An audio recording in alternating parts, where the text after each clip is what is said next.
Baiklah, untuk materi kali ini membahas tentang terkait poliseptida, yang mana kami sepakati jurnal itu berjudul Bioactive Polypeptida from Amphidium, SPP an In-Depth Review of Biosynthesis, Application, and Current Research Trend, yang dimana dia terindeks Scopus Q1. Pada jurnal ini, saya temukan beberapa eh, pernyataan.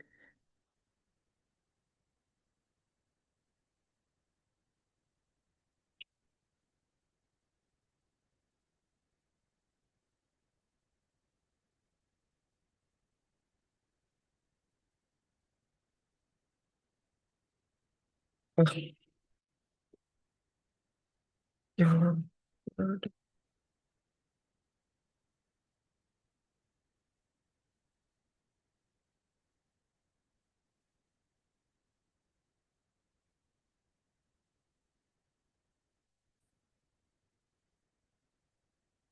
Baik, pada pertemuan kali ini kita akan membahas tentang poliketida, yang dimana kami sepakati jurnal berdasar dari jurnal Marine Drugs MDPI dengan judul Bioactive Polycatida from Amphidium SPP and In-Depth Review of Biosynthesis Application and Current Research Trend, yang dimana jurnal ini terindeks Scopus Q1.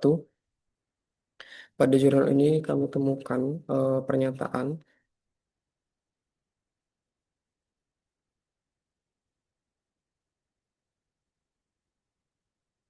Nah, pada pernyataan di sini dikatakan kalau setelah pada sintesis poliketida itu pada dinoflagellata itu memerlukan reaksi tambahan selama tahap pemajangan rantai atau modifikasi setelah proses sintase poliketida. Jadi di sini dijelaskan kalau pembentukan poliketida itu oleh dinoflagellata itu tidak berhenti hanya pada tahap utama sintase poliketida, tapi masih mengalami beberapa reaksi lanjutan. Lalu di sini pernyataan selanjutnya dikatakan kalau biosintesis poliketida dari dinoflagellata seperti brevetoxin, okadoic acid, isotoksin, dan amfidonilida melibatkan beberapa tahap pemutusan rantai untuk selama produksinya. Dan untuk reaksi penghilangan karbon, terdapat tiga cara. Yang pertama itu penghilangan karbon yang dimediasi oleh metabolit antara dari siklum asam trikarboksilat. Kedua, penghilangan karbon melalui penataan ulang tipe Farfosky. Lalu yang ketiga itu penghilangan karbon melalui modul fungsional khusus di dalam sintase poliketida. Jadi di sini dijelaskan kalau proses yang terjadi dalam pembentukan poliketida itu terjadi tahap pemutusan atau penghilangan atom karbon dari rantai utama. Tiga cara itu dia tadi yang pertama melalui metabolit antara dari siklus asam sitrat, kemudian melalui mekanisme kimia yang disebut penataan ulang tipe Farfosky, lalu yang ketiga itu melalui modul khusus dalam enzim sintase poliketida itu sendiri. Semua ini tuh menunjukkan kalau pembentukan poliketida itu sangat kompleks dan bisa dimodifikasi dalam berbagai tahap.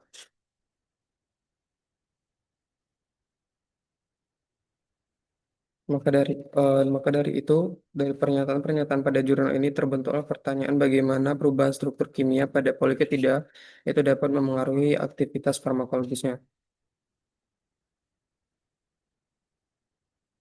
Untuk jawabannya sendiri itu saya dapatkan pada jurnal dari Antibiotics itu MDPI juga dengan judul Effect of Post Polypeptide Sitase Modification Groups on Property and Activity of Polyene Macrolide, yang dimana di sini dikatakan kalau pada jurnal ini kami dapat informasi, dapat menjawab pertanyaan tadi. Itu yang pertama. Jadi di sini pada pernyataan pertama dikatakan kalau setelah tahap sitase poliketida senyawa makrolida polien itu mengalami modifikasi berupa penambahan gugus karboksil. Gugus ini bersifat polar, jadi dia mampu membentuk ikatan hidrogen sehingga dapat memengaruhi kelarutan dan interaksi senyawa dengan target biologis. Maka dari itu perubahan gugus karboksil itu bisa mengubah bagaimana senyawa ini berikatan dengan sterol atau pada membran jamur, Kemudian lalu di sini dikatakan lagi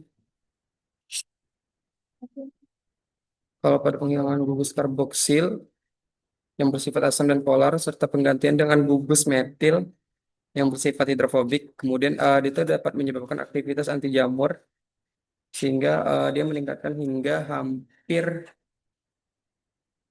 hampir dua kali hampir dua kali lipat, yang dimana hal ini karena struktur senyawa itu menjadi lebih mudah menembus membran sel jamur yang juga bersifat hidrofobik.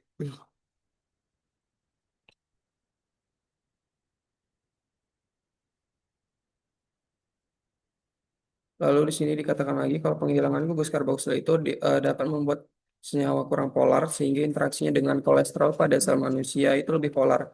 Yang mana yang lebih polar? Eh, Sehingga interaksinya dengan kolesterol pada sel manusia yang lebih polar itu berkurang drastis, akibatnya toksisitas menurun hingga 50 kali lipat tanpa kehilangan efek anti jamur yang signifikan. Artinya perubahan struktur kimia itu dapat menyimbangkan potensi aktivitas keamanan dari farmakologisnya. Lalu di sini juga dikatakan kalau gugus karboksil pada poliketida itu berperan membentuk ikatan hidrogen dengan steromembran, tapi interaksi ini bisa membuat senyawa itu kurang spesifik. Ketika gugus karboksil dihilangkan, maka struktur menjadi lebih hidrofobik dan interaksinya dengan ergosterol yang dimana ini merupakan sterol khas jamur itu menjadi lebih selektif. Jadi modifikasi kimia di sini itu memang mengubah keseimbangan dari polaritas molekul sehingga aktivitas farmakologisnya itu dapat meningkat dan eh, efek sampingnya terhadap sel manusia itu dapat menurun. Dan sini juga dikatakan kalau penambahan gugus glikosil itu membuat senyawa lebih mudah larut dalam air. Jadi dia itu dapat meningkatkan polaritasnya dan mengurangi toksisitasnya. Walaupun sedikit menurunkan efek anti jamur, modifikasi ini tuh meningkatkan senyawa sifat farmakokinetiknya sehingga senyawa itu jadi lebih mudah aman dan lebih mudah terserap dalam sistem tubuh. Maka dari secara keseluruhan, sifat kimia polipeptida itu seperti polaritas, ikatan hidrogen, dan kelarutannya sangat menentukan bagaimana senyawa berinteraksi dengan target biologis. Modifikasi seperti penghilangan gugus karboksil atau penambahan glikosil mengubah sifat kimia tersebut, yang kemudian mengubah aktivitas farmakologis senyawanya. Akibatnya, aktivitas jamurnya dapat meningkat dan toksisitasnya berkurang, dan selektivitasnya terhadap target dapat meningkat. Sekian, terima kasih.